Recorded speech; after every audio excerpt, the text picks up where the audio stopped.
Alright guys, so this is going to start our series. I may be loud here, I have earplugs in my ear, but this is going to start our series on getting your Bermuda lawn ready for the spring. We are currently on quarantine lockdown, as most of you are, and it's now the beginning of April. And so, a little background on myself. My name's Brad. I'm currently a real estate investor, house flipper. That's what I do for a living. But in the past, I owned a landscape maintenance and turf care business. I sold that business a few years ago when right before my first son was born, because I was also doing something else at the time, and I had to give one thing up. So I sold the business. But I've always been a lawn care nut. I have a Bermuda front lawn. This is just I live in Georgia, north of Atlanta in Cherokee County. This is Tifway 419. And usually I mow this yard with a reel mower. Back when I was in the business, I got hooked on reel mowers. I mow this yard with a 27-inch True Cut Commercial Series mower.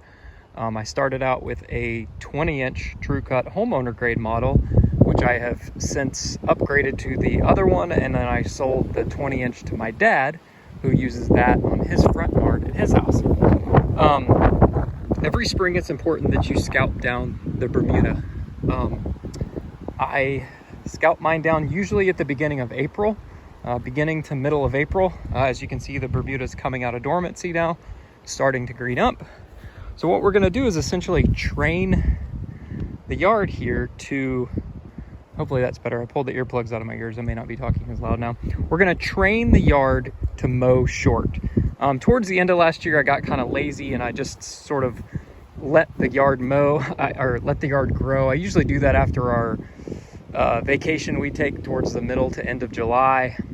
At that point, I kind of stopped mowing it weekly, well, more than weekly, sometimes up to 3 times a week with a reel mower.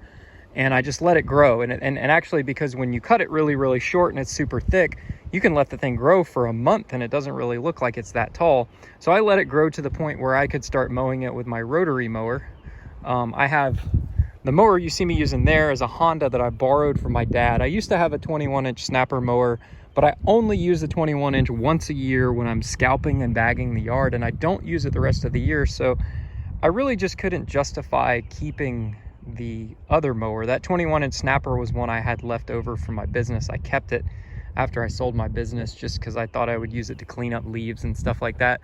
But honestly, at this new house we live in, we moved into this house right after I sold my business. I just blow all my leaves into the woods. So I don't even need it to bag leaves anymore. I don't bag leaves anymore. I just blow all the leaves into the woods. So what we're going to do here is, again, we're scalping this down. We're going as low as the mower will go. And I'm bagging all the clippings, which means I'm emptying that bag quite frequently. You can see here that, I'm taking a decent amount off of this. I let it get pretty tall. I was mowing it with my 36-inch walk behind that I use in my backyard. I have fescue in my backyard. And I mow that at like 3.5 inches tall, but I dropped the deck down and I was mowing this at the end of the year just because I was lazy and I could knock this yard out really fast, mowing it with the 36-inch walk behind. It's a Snapper Pro commercial series walk behind. But anyways, we're scalping this down. We're going to scalp it down with the 21-inch mower. We're going to bag the clippings, and then I'm going to pull the True Cut out, and I'm going to drop the True Cut down to about 1/2 inch tall, and we're going to cut all this again. We're going to run over it twice. I'm essentially going to mow this yard 4 times today. I'm mowing it once to take all this stuff and also suck up all the pine cones and suck up any rocks and sticks and stuff that might be in the yard. And we're going to take off a good bit of this, as much as we can. That mower is dropped as low as it'll go. And then we're going to come back over this and we're going to scalp it down even lower with the True Cut. Take it down to about 1/2 inch tall, maybe 3/8 inch tall. And then we're going to come back over it again with the 21-inch Honda mower there. And we're going to bag it and suck up any remaining clippings that might be in it. And then I'm going to come back over it and just blow off any excess clippings we might have. And we'll also run along the edges here with a string trimmer and some of the low spots here. It's been a couple years since I top dressed and sanded this, so I've gotten some low spots from runoff and stuff like that from cars driving along this edge right here. So we'll come back and scalp those with the string trimmer, scalp them down to the dirt. Again, it's Bermuda. You just scalp it right down because the new growth doesn't come back from the old stems. It actually grows back straight out of the ground. So all this brown stuff you see doesn't generate any new growth. This is all old growth, and you can just scalp it all off. It doesn't matter. And what you're doing when you're scalping this up is you're opening the sunlight into the soil, and you're allowing this soil to warm up, and it's going to kind of kickstart this Bermuda to come out of dormancy, because the Bermuda will start coming out of dormancy when the soil temperatures get warm enough. And by shaving off this layer, you're allowing the soil temperatures to come up, the sun to warm the yard, and it will bounce back out of dormancy a lot faster than if you just left all this on here. Because think of this like kind of like insulation and also shade for the yard. And again, these stems don't grow any green growth off of them, so they're worthless now. You don't need them anymore. So that's what we're doing. And I'll do another video here in a minute with the True Cut when I pull the True Cut out and show you how that works. So now I have the 27-inch True Cut out. So this is the True Cut commercial series. It has a 27-inch reel across the front. I have upgraded this with a roller bar attachment, which is much better than the wheels, because the roller bar doesn't drop down and dips and holes and stuff and cause the reel to scalp, so it actually cuts a lot more evenly. It's the first time I fired this thing up after the winter. I didn't prep this thing like I usually do before winter. I got busy with stuff, and it did fire up. It got a little crazy, but I did put some stable in the gas towards the end of the season in the tank of gas, so I think that kept it okay. If it does start to get a little wonky on, you know, surging and stuff, I'll probably have to pull the carburetor apart, clean it out, put it all back together. I shouldn't put gas away with ethanol in it. There is a new gas station right by our house that sells ethanol-free gas now, which is kind of nice, but we'll have to start using that this summer. But before, I never used ethanol-free gas just because it was kind of a drive to get to a gas station that sold it. But now we have one close by. So this is the True Cut. I get this thing sharpened with a relief grind every 2 years. So every other year. I had it sharpened last spring, so I won't have a relief grind done on it this year. I only use it on my personal yard. So, you know, if you were using this machine professionally, you'd probably want to get a relief grind done on it every year, maybe a couple times a year, depending on how many hours you're putting on it. I bought this thing used from, I got this from a guy who owned a grading company, and he bought it for like one specific job. It was in really, really good shape. I looked and looked and looked and looked and looked all over the online, and I think I paid, honestly, I don't even remember what I paid for this. I think I paid like $700 for this thing or something. These things, the True Cut commercial machines, brand new, I want to say, are like a couple grand. I think I paid $700 for this. I mean, it looked to be in really good shape. It's got a Honda engine in it. I did have to replace the gas cap because the other gas cap was leaking. So I ordered a new gas cap off Amazon for like $15 or whatever it was. Had my guy who does my reel sharpening do a little tune-up on it when I first got it. You can see his stickers here. If you live in the North Atlanta area, especially in Cherokee County, Mower Medics, his name's Kent. He's an awesome dude. He's been doing all my reel mowers for years. I've had True Cuts for years. He takes care of them. He does a relief grind every other year, does maintenance on them. He's an awesome dude. He's a golf course tech, but he years ago he bought a Foley grinding machine to keep at his house and his workshop, and he grinds reel mowers on the side on nights and weekends and whatnot. He's a super awesome dude, so highly recommend him. Super cool guy. He'll come to your house. He'll come pick up your machine. He'll usually have it for a couple weeks. Obviously, he gets really busy in the springtime because everybody wants their reel sharpened. Also, you want to get it sharpened after you do your scalp. So this year, what I do, I mentioned I get a relief grind every other year. This year, what I'll do is I will do a back lap on it. So I back lap the machine myself. It's pretty easy to do. There's a nut on the side here. This is actually not the factory True Cut nut.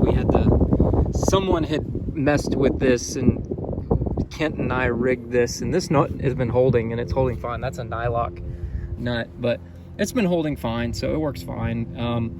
But basically what you do is you spin the reel the opposite direction. So you spin it backwards. Traditionally the reel spins this way, but you spin the reel backwards and then you tighten up your clearance. If you're not familiar with the way a reel works, there's a bed knife that runs along the bottom of the reel. And basically what these things do is they scoop the grass into the bed knife and it cuts them like scissors, cuts the grass like scissors.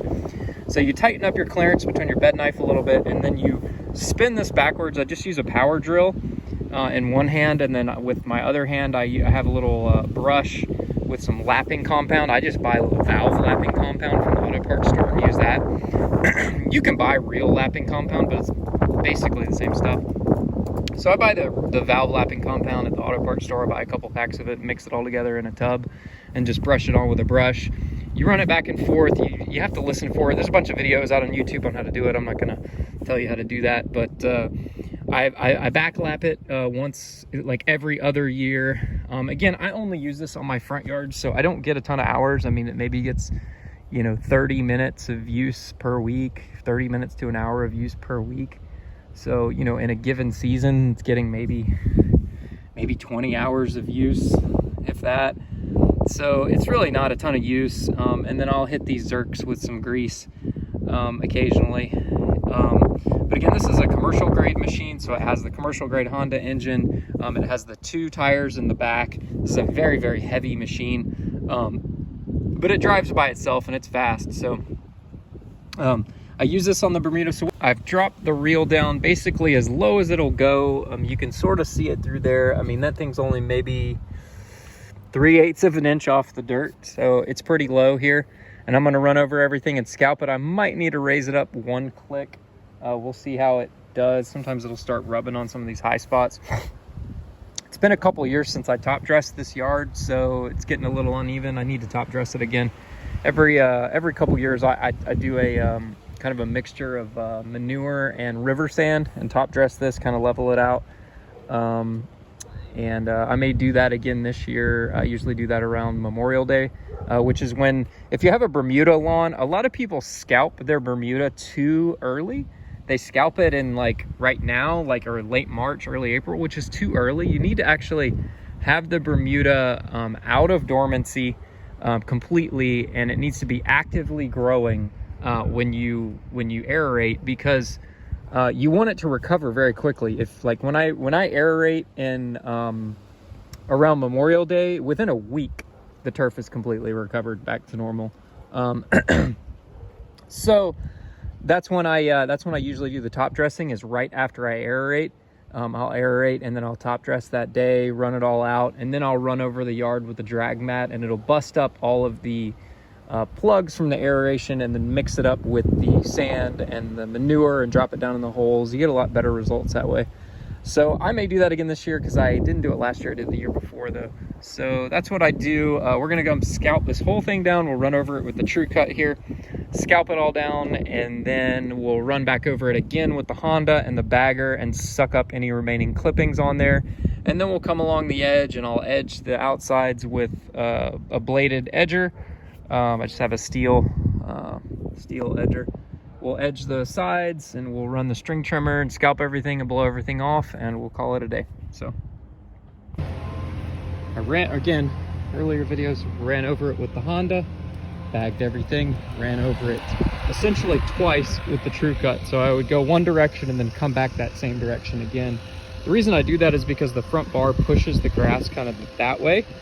So when you run back through it the opposite direction, it picks it back up and pushes it the other way and gets a better cut. And then after that, I came back over it and bagged it again with the Honda. And now, and then I came in and edged everything with my edger. I put a fresh blade on the edger, and then I came back with the string trimmer and scalped down the edges to make sure I didn't miss any spots. And now I'll just blow everything off and we'll be good to go. So everything's done. We'll walk over here and check it out. I'll walk back over here and show you the equipment. Blew that off, looks nice and pretty now. Just need to hose it off, and always return tools in better condition, so I'll pressure wash that thing off and make it look nice. So the yard is done.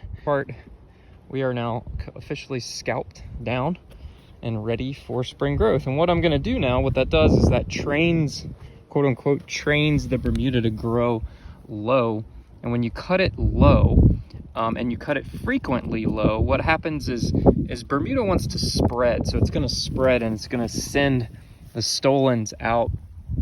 Maybe it's rhizomes. I'm pretty sure it's stolons. I think rhizomes are under the ground, stolons are above ground. Sends the stolons out, and it aggressively grows horizontally.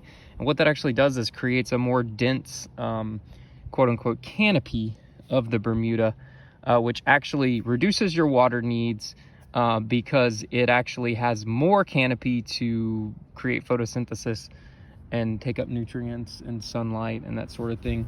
So by cutting it low and frequently, we're promoting it to grow low and spread out.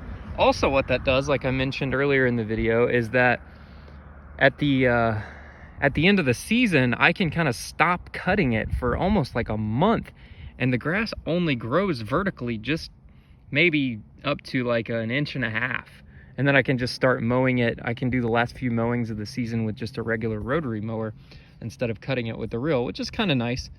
It does get a little splotchy when you do that, so but that allows me to kind of like not have to mow the grass in August, September timeframe. So this is all scalped down. We're basically cut down pretty low. As you can see here, I got my fingers in it, and we're scalped down really low. So now what I'll do is basically come out here and start mowing it. Again, today's April the 10th, I think. So I can start mowing it. I'll start mowing it once a week, and then come about May, we'll start bouncing it up to twice a week.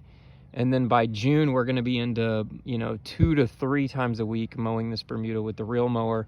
And I'll cut it at the lowest setting I can go until, I usually do that until about the end of June, when I notice it's starting to scalp and grow more aggressively.